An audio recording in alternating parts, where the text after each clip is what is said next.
Welcome back to Forever Fangirls, where fandom is ageless. I am your host, Kimberly, and we are at the end of July 2025, or as I've seen it referred to online, Super Fantastic July.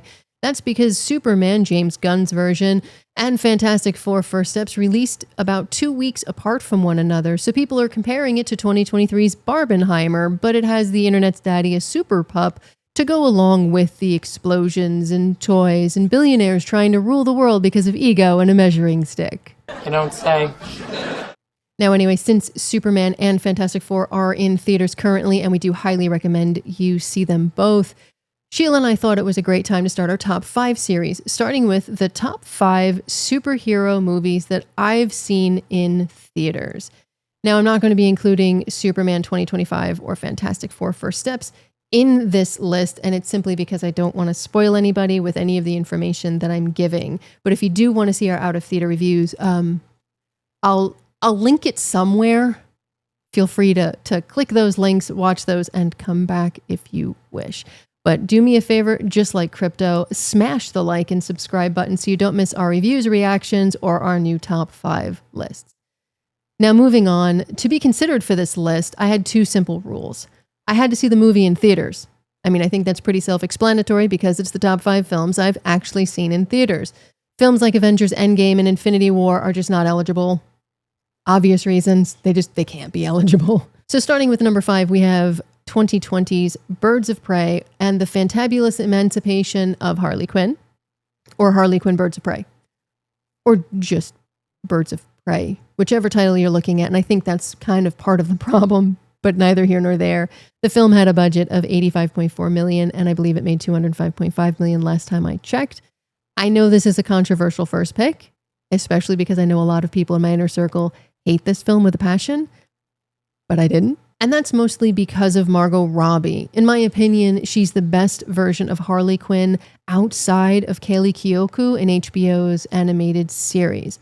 Now, the film has some fun action sequences, nonsensical moments, and it's chaotically entertaining in a way that I feel allows Robbie to bring her version of Harley Quinn to life where she isn't just some sexualized plot point. I mean, I get it. Harley is hot. Cool. But there's so much more to her, and I feel like that hypersexualization sometimes overshadows the character's other traits. I mean, she does have a PhD in psychology, and as someone who has a higher level degree in psych, that's a lot. As a tangent, I was a fan of the original Birds of Prey series that ran on the WB from 2002 to 2003, so this film just hits all the nostalgia points, and I really do wish they would have created a sequel or expanded the Birds of Prey saga into a dark HBO series with more latitude for development of these characters. Moving on to number 4, we have 2024's Deadpool and Wolverine. The budget was $200 million and it made $1.3 billion. I would have placed the first Deadpool on the list here, but I didn't see it in theaters. I actually saw it on an airplane. And the second Deadpool, in my opinion, kind of doesn't deserve a spot on this list. But when Ryan Reynolds had actually teased that Hugh Jackman was going to be joining the cast of what we only knew as Deadpool 3, I was really excited to see this film, and the film didn't disappoint.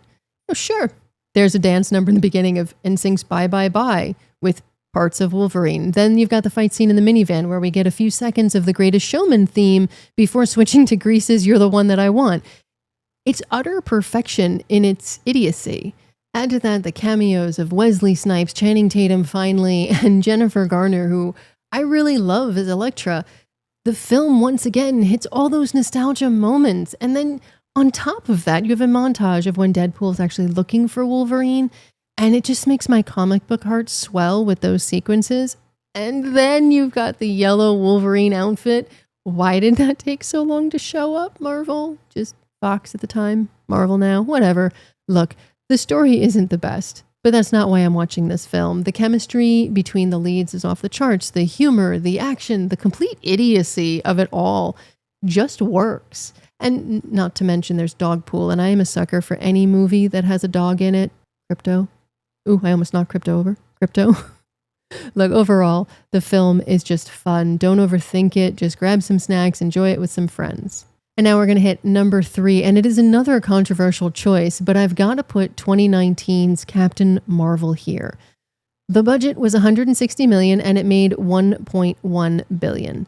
Now look, yes, I do believe where it was released between Infinity War and Endgame did help its box office. That isn't in question. But I am going to also bring up that Ant-Man and the Wasp released during this time frame, and it did not make over $1 billion. My point is there's more to Captain Marvel than meets the eye. You know, women have wanted a female-led Marvel superhero for years. And yes, 100% emphatically, it should have been Black Widow back in the day. Let's not get started on how I feel about that film. If you want to hear our audio-only podcast review of that, you can see that, click the link wherever. I've got it floating around my head. I'm just going to say Natasha deserved so much better than she was given. Anyway, my wife and I happened to be in the middle of an ocean on a Disney cruise the time Captain Marvel was released. And one of the perks of being on a Disney cruise is if there is a Disney movie releasing in theaters while you're on a ship, they put it in their theater. So we got to see it a few times on the ship before we actually saw it on land. So that was actually a really cool experience. My point is, this is the first female-led superhero film released by Marvel and Disney. It was filled with 90s nostalgia, great music, fun action sequences, good CGI, and it revolves around a character who overcomes adversity and a controlling leader to come into her power. Now, that might be a thin story for so many people, but for me, it was an important piece of cinema. Carol Danvers' power and acceptance of that power didn't hinge on the push of a male partner who loved her. It was the support of her chosen family, her friends, her foundation that gave her the confidence to stand in her truth. And with everything going on in the United States right now with women's rights, politics, etc., the theme of Captain Marvel means more now than ever before. Moving on to number 2, we have 2017's Logan. The budget was $97 million and it made $619 million. I know the elephant in the room is Disney's control of the X-Men and what they're going to be doing in Doomsday. Now, we did a reaction video to the cast announcement trailer for Avengers Doomsday, where some of the cast members from the 2000 X-Men movie were actually listed. So if you do want to see that reaction video, again, I'm going to be clicking and floating somewhere around here. But what's interesting in that reaction is that we noticed that Hugh Jackman's name isn't listed. Now, that doesn't mean he's not going to be a part of it. I've been seeing rumors everywhere. But as of this recording, he's not officially listed. So if you've never seen a Wolverine movie beyond Deadpool and Wolverine Logan is a must-watch before Doomsday, just in case, because it's a great film. Now, while Deadpool does offer some backstory to Wolverine's pain, tons of jokes, costume-accurate sequences, outfits, Logan showcases a different and darker side to the reality of being Wolverine. You know, sure, Logan gives off this don't care attitude, but there's so much more to it than that. This film isn't afraid to dive headfirst into the emotional turmoil someone faces when they've lost everything. Logan's just doing the best he can as he tries to survive, while in some way he's almost praying for the end. Now, this film is a constant gut punch as we watch this once powerful Wolverine stumble through a world that diminishes him, that kind of dismisses him almost. And in the end, this film is about redemption and acceptance and love and, yes, death. In my opinion, Logan is required viewing for any Wolverine fan. Before I list my number 1 superhero movie I've seen in theaters, in case you were curious what my wife's top 5 movie list would be, I have an inkling it would look something like this. Number 5 would be Superman Returns.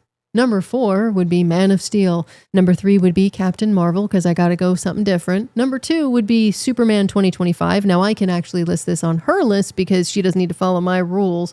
And number 1 is going to be Superman the movie from, I think it's 1978, because she absolutely loves Christopher Reeve. Now I'm sure she'll argue with me, but she really does love her Superman movies, so I think I'm somewhat accurate. Really? I don't even think so.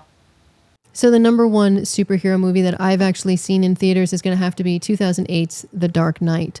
The budget was $185 million. It made $1 billion. Now, I'm not going to lie. I am not a huge Batman fan. Just like I think iterations of Superman are unrelatable, so is Batman with his money and his status. Basically, those two characters seem like they can do whatever they want, whenever they want, and they basically get away with it. So it's hard for me, but I did like Jack Nicholson as the Joker in the 1989 film. It was a campy portrayal that kind of hit all the marks. Then there's Heath Ledger. There's a reason he won an Oscar for this role. He's creepy. He's unsettling. He's sadistic and feels more real than the other iterations before him. He brings a level to the character that makes you understand him, but also makes you fear how quickly he can make a pencil disappear. The film is dark and gritty.